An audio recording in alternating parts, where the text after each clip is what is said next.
everybody hang them at. There you go.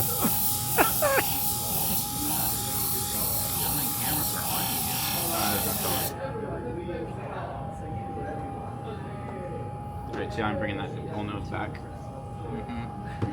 So we'll bring it all the way up here.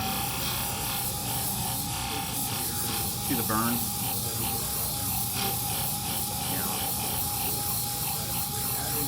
If I had my rust eraser, I would take that off of there.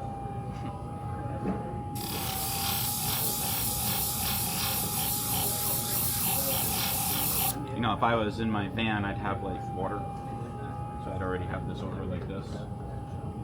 Spray it. Because it's going to get too hot. You have a mister on your system in your van, don't you? I do, yeah. So I'd either be running the mister or I'd be doing that. See, I'm getting rid of most of that. Yeah.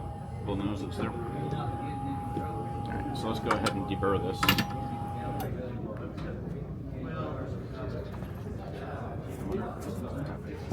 What grid is that? Because on here, when you're sharpening the nose at the center, it's moving a lot slower. So it's moving faster than you're used to out of the nose. Yeah, the nose, I was doing all right near the, just at the throat at it. It's really, Oh, it's tissue now. Still tissue. So that is a hook and loop. It's just a thinner Velcro on the bottom of it. Where do you get the thinner Velcro? Alex? or Dennis? Or Dennis? Is that better? Oh yeah. See that? Now there's still That was, a little bit here, yeah. right? But I could go right from the 320 to a polish if you want to see what that looks like. Sure. Okay, and this is that's what a lot of people don't get is they can go directly to that. Let's show this too while we're at it. $9.99. When you can find it on 6,000. So it's about a 3 micron. Finished a little bit. Yeah, I missed the pink junk that we were using like 4 years ago. Yeah, you can't get it anymore. Don't do that. Noted. Don't do that. Don't do that. Let's just do this for a moment. There we go. Thanks. Not there yet, but I'm going to be there. That will do you. And I would love to work on that. Jump in. Great job. I'm cheering for you.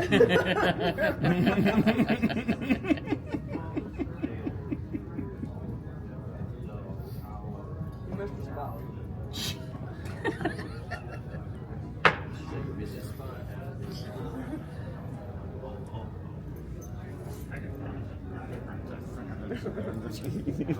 We need to stand back now. Maybe. Sling it all over the place. Mike's the one in the splash zone. Yeah, it's going this way. Do you watch? Have you seen Mason's videos? His shear sharpening videos? Yeah. 44 shear Yeah. with splash zone. Oh, really? Yeah, he runs his juicy. Yeah, he throws that paste on pretty hard.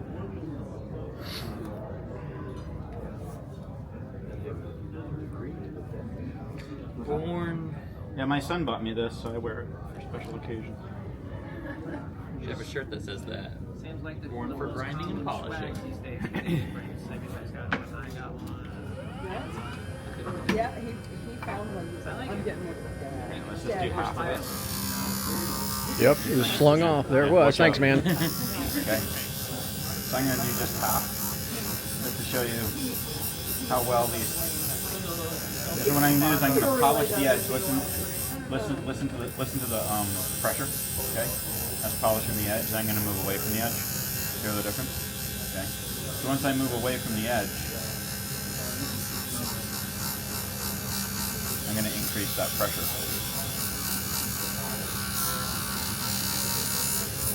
When I come back to the edge, I lighten the pressure. Okay. So let's see how that did.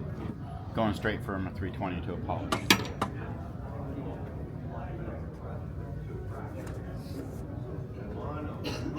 Myself.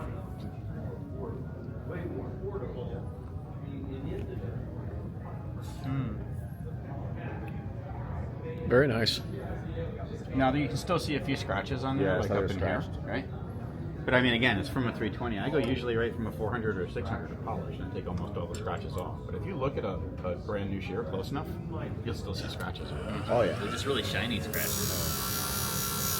So this one could stand to, because it was also a fresh 320. Come back here to this. And it was funny, who was it that was saying something about they were watching Wolf polish something on a Okami and it was smoking? Yeah. Like Larry Brooks, Dennis's dad, and I one time we did a whole test on there we go, that took care of most of the scratches. So if you do the comparison to what we had, and you can see how I got rid of the bull nose. Do you see that?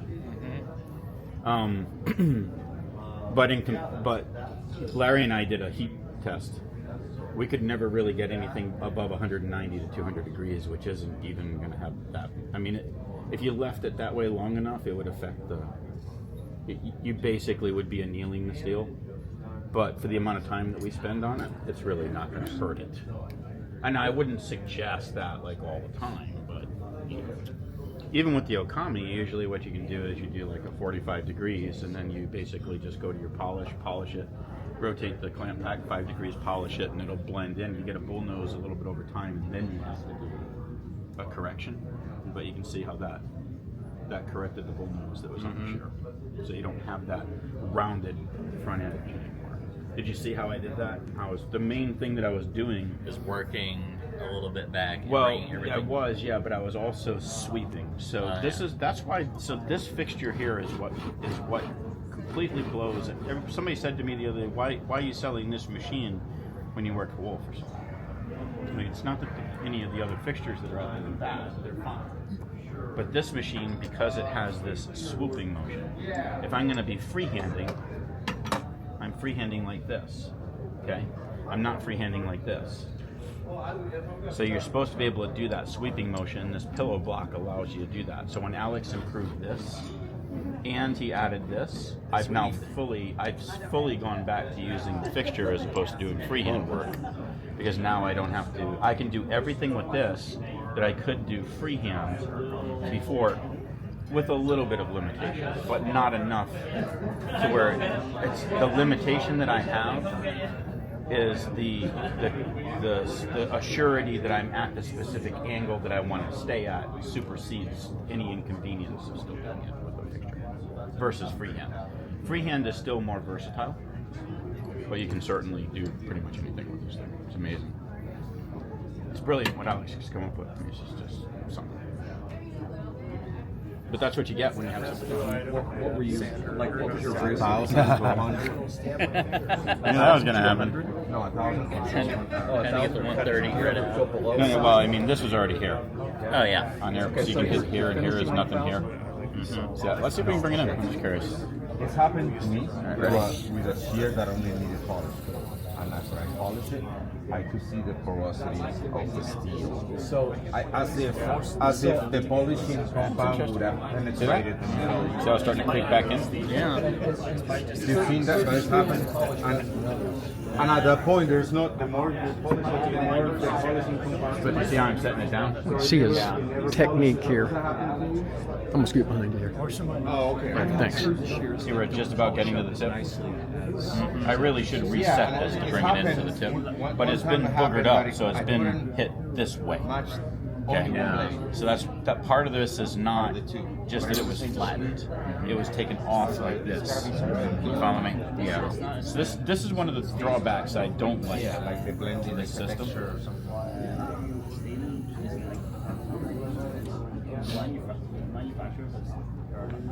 There we go. We're starting to get it out to the tip. We're slowly starting to creep back in right here. Yeah. But You just spend the majority of your pressure on the pivot hole, and then a little more. now I could chamfer it too. Okay. Yeah. But You can see here we're starting to get closer to that tip. Okay, if I wanted to bring the tip in faster, I'd probably come in here. It's just, yeah, should be. And that's how you shorten shear. Alright, let's do this here. Set this down. Set that down. He might be doing something else instead of doing those. See how that's just, now at this point, I would just grind that tip back just a little bit. Okay, to bring that the rest of the way in. But you see how I'm having so much trouble right here? Yeah. So a cheat that I do now, this is a 600 grit.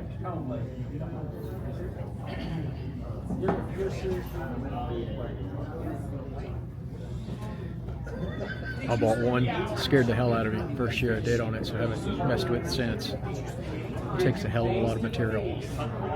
That, Yeah. yeah, I was talking to Jim about it because I'm so damn new. So to at cheat this that shit. system in, what I would do is this. He says if you really want to fuck something up, get one of them. He's exactly right. Is that also 600? So I was talking to Alex about it, you know.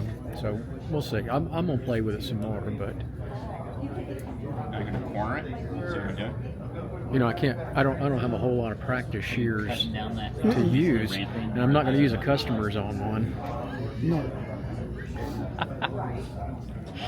No, blend I was it. talking about how, So yeah. I was wondering how people get all these dead bloom shears, and you know, and you hear people talking about, well, I'll take those, trade them in, and give you Yeah. these, you know. So But that's a then, cheat method. And then this what's a fair trade in back on here for again. something that is wore out? Right. You know, And that's what I have. I probably It's have a not gonna couple hit dozen that area. crap So I shears. just blend that in as much as I can right here. Yeah. And I'm not going to worry about it beyond that. Really? Now, you know, if I really wanted to actually correct this,